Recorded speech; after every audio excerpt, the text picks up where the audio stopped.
What's up, everybody? Thanks as always for supporting the show. It would mean a lot to me if you would take a second to scroll down and hit that subscribe button to the Hoops Tonight YouTube channel, and then follow me on social media on TikTok, Instagram, and Twitter so you guys don't miss any of our content over the course of this season. All right, let's talk some basketball. Let's go back east to the Sixers. I'm zigzagging here, but for our podcast audience, I want both coasts. I don't want to bore you with too much left or right coast. So I defend the NBA on the Joel Embiid injury. First, it was random. A guy fell on his knee. It happens. Secondly, the NBA didn't want to create this structure where you have to play 79% of your games. They didn't want to do it. They created it because when the TV contract is up, advertisers came to them and said, yeah, it would be nice if Giannis was available for the Saturday night game. We're paying, $800,000 a commercial. And it became sort of a 3-year load management pattern, which there's no data to suggest that it makes you better. We've learned that this year, that the load management's a lot of nonsense. So the league says, okay, we're a players league, but we need you to play more games. So, you can argue, well, Embiid shouldn't have been playing, but Embiid missed his first 2 years because of injuries. He's had chronic injuries, as many bigs do. It was going to happen. He's been hurt every year. So I'm not going to blame the league on this. But we got into this discussion the other day, and the name I threw out, because I'm old, somebody said, who is Embiid if he never wins a title? Because all the bigs have dominated. I watched my first NBA game in 72 with Wilt. Titles. Kareem, titles. Shaq, titles. Akeem, titles. Duncan, big, titles. And all of a sudden you're like, okay, is he Ewing? Bob Lanier, who, again, at my age was a dominant big, showed up in Bud Light or Miller Lite commercials, whatever it was.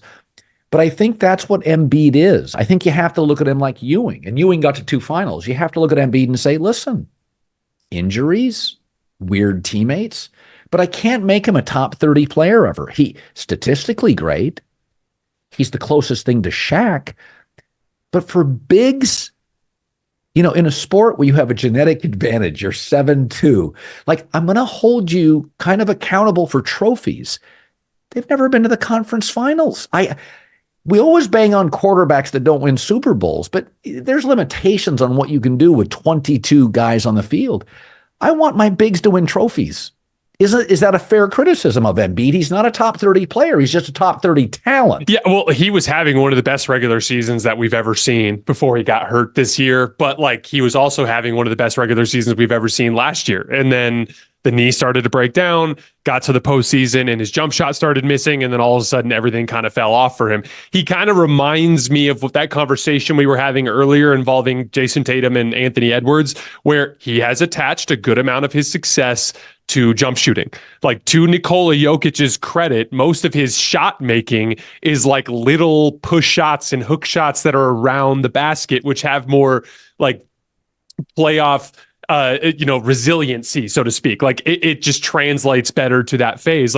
Last year, Joel Embiid knocked down all of those little face-up jab step jumpers in the regular season, and then he couldn't make them over Al Horford, and all of a sudden the bottom fell out for him. So I think it's important to acknowledge the injuries, and some of that's outside of his control. Some of that also is kind of historically, not exactly the most shocking thing in the world for a player his size to kind of encounter some recurring injuries on that front.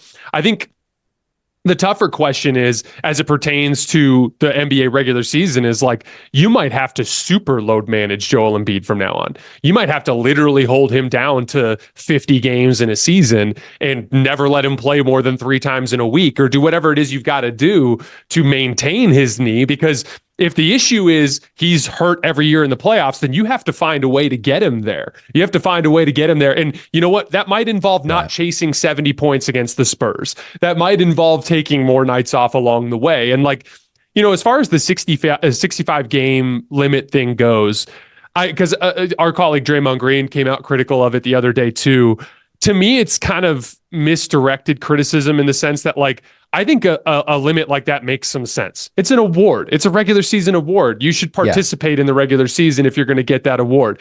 The bigger issue is if you don't let the press affect your salary. Take that part out. That's the part I don't understand. Make it so that the people voting on the award aren't directly affecting your ability to negotiate your salary. That's where the issue is, because I want players to play more frequently, but I don't want them to play on a bum knee for money. That's where it becomes an issue.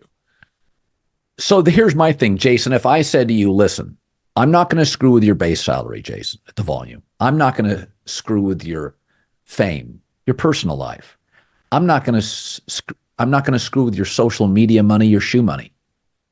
But your bonuses, you have to hit 88 podcasts a year. I don't think that's outrageous. I mean, if Fox came to me, Colin, we're not going to screw with your salary, your social, the volume, but that $600,000 bonus a year, you got to work 211 days on the year. That's all the NBA is saying. We don't want to touch any of your money. And these guys now make social, shoes, overseas advertisements. You're not getting the bonus. You're not getting the plaque money. We're out on that. I think that's incredibly reasonable. Okay, now this isn't because I love the NBA, and I pivot every year I would say mid to late January. I kind of pivot to the NBA. And I'm so deep into college and pro football stuff. I just can't do it. And so over the last, I would say 2 weeks, now I'm watching a game a night, sometimes 2 a night. So 2 things can be true. As a sport in America gets more international, the quality of the sport is better, but it doesn't help attendance or ratings because the sport becomes less domestic and less recognizable. So hockey and baseball and now the NBA are much more international. Arguably best players now, international players. Certainly in the NBA, we're on a heater now, about 4 or 5 years, all the MVP, SGA, Luka, Embiid, Giannis, Wemby by next year late. Yeah. Okay, so Jokic. So that I don't worry about the NBA in terms of stability, aesthetic. Some have criticized the way it looks. I don't worry about that. Playoffs come, mid-range basketball comes right back. Guys need buckets. But I do think in terms of ratings, I think the NBA, to get the $75 billion they want, is going to have to spread it out. It'll be less dependable on one big significant network. It's getting more international, and unless you follow European leagues, which people don't unless they're diehards, you're not going to really see them in March Madness. They're going to go to bad teams, finally make an imprint in the playoffs. Wemby by year 3. Now, Wemby, again, is already iconic, it feels like. But that the NBA will be less viewed going forward. The basketball will be better. The playoffs will be intense, but it will be thin. It will be international like hockey and baseball. I mean, hockey looks so much better today than 10 years ago. It's so much faster. I mean, baseball's insane. Ohtani is significantly better than Babe Ruth. The quality of the NBA it's off the hook. It's just, I mean, the reason you can't stop anybody is because 7-footers can pull up for threes. You have to defend them. So there's no bigs in the paint, and you don't have a hand check, so you can't stop anybody. There's last night, Hawks Clippers. It's 300 points. Guys were trying. There's nobody in the basket. So much skill.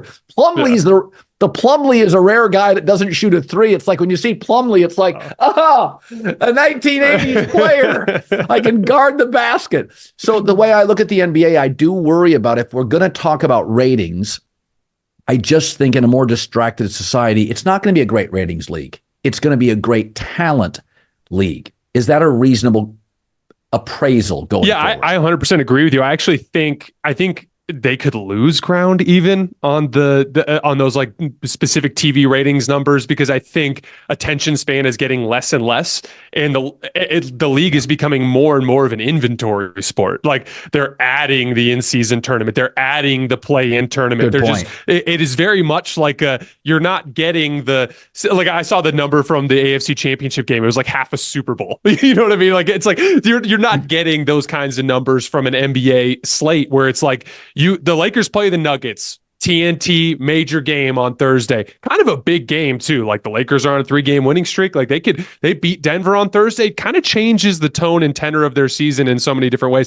They also could lose by 40 and it could mean nothing, because that's just the reality of the way the NBA season is set up. And so to me, I look at it more optimistically, just in the sense that I don't ever really see the NBA as being the huge, gigantic rating draw in a singular contest the way that the NFL is. It is an inventory sport. And I think that expands to the global potential too. Just the ability to earn, little bits and pieces of income from a ton of different sources rather than these big singular events, if that makes sense.